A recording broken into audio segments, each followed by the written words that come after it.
Introduction to increased destruction of erythrocytes.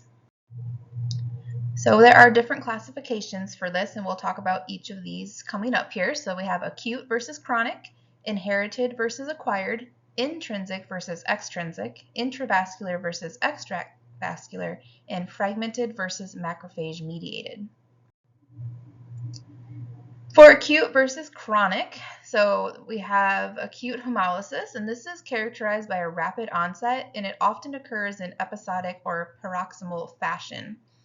Symptoms may disappear or significantly improve between episodes, reflecting transient red blood cell destruction.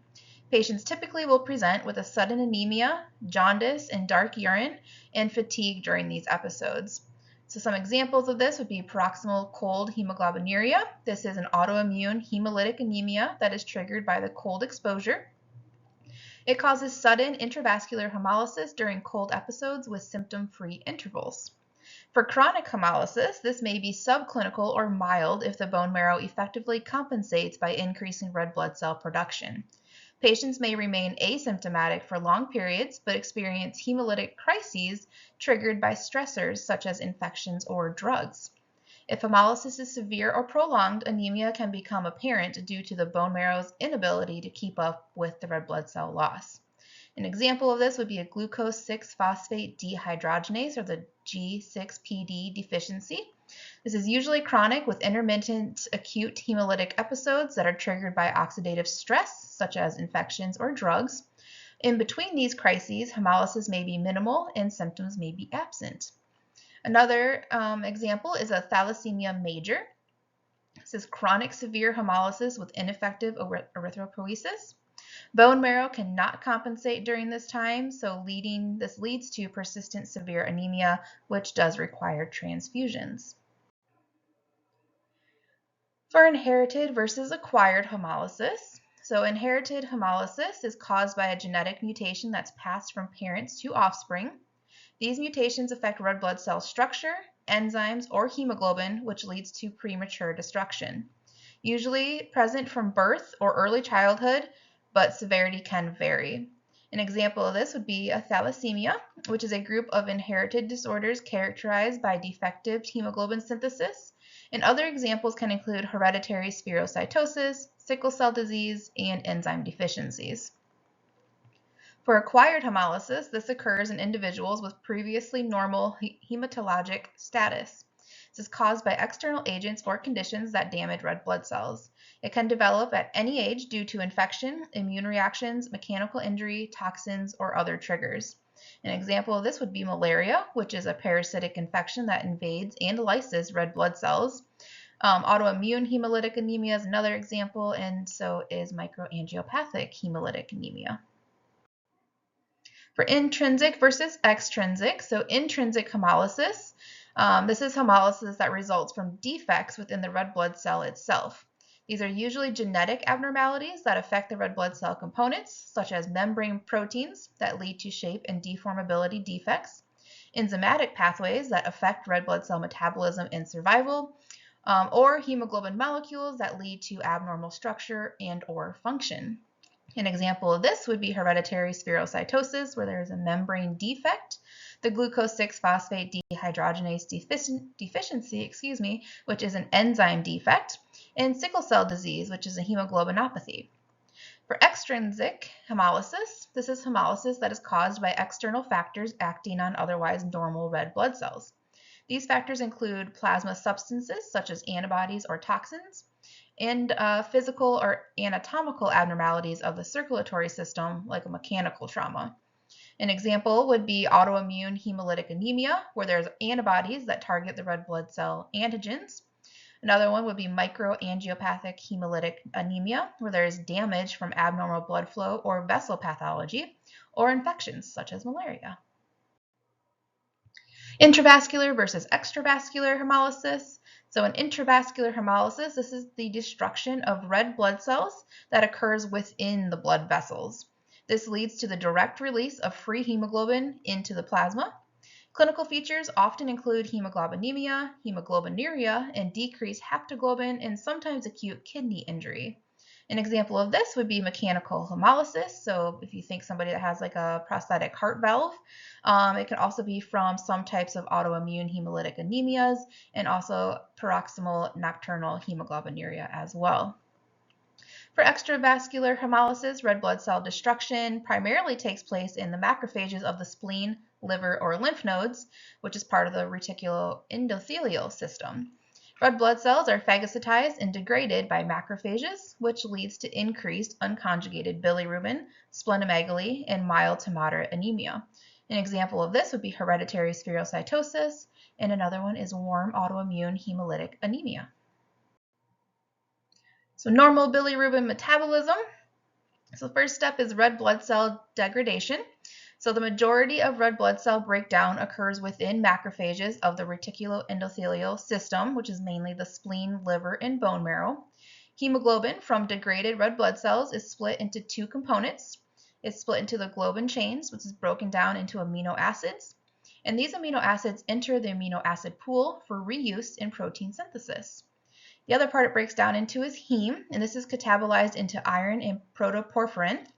Iron is then recycled by binding to ferroportin, then transferred to transferrin for transport to the bone marrow to be reused in red blood cell production. Protoporphyrin catabolism. So the protoporphyrin ring is converted into unconjugated indirect bilirubin.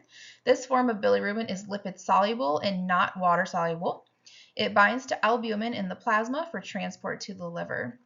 For hepatic processing, so in the liver, unconjugated bilirubin is taken up by hepatocytes.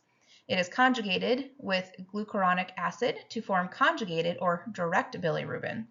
Conjugated bilirubin is water soluble and can be excreted into bile. So the excretion and further metabolism.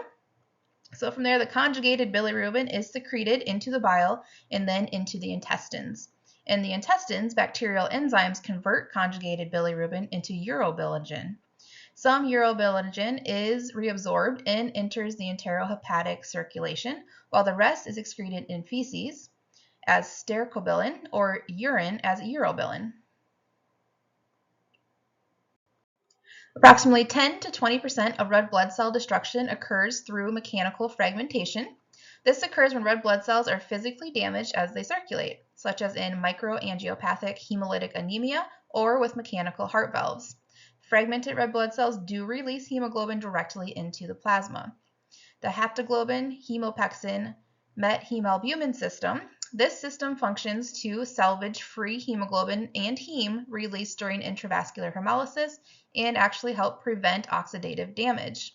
So the haptoglobin, this binds free hemoglobin dimers in the plasma, which forms complexes that are rapidly cleared by macrophages in the liver and the spleen. This prevents hemoglobin-mediated oxidative injury and loss of iron. Hemopexin, this actually binds free heme that's been released from hemoglobin breakdown, and it delivers heme to the liver for recycling or detoxification. Methemalbumin, that forms when heme binds albumin in conditions of excess free heme. It helps limit oxidative damage from the free heme in plasma. So the physiological importance of this, so this system salvages iron from the hemoglobin, which prevents its loss in the urine. It protects tissues from oxidative injury, which is caused by free hemoglobin and heme, and it also helps maintain iron homeostasis during episodes of intravascular hemolysis. For mechanical red blood cell destruction, we have the first part, which is the macrophage recognition. So macrophages in the spleen, liver, and lymph nodes recognize red blood cells based on their deformability and age.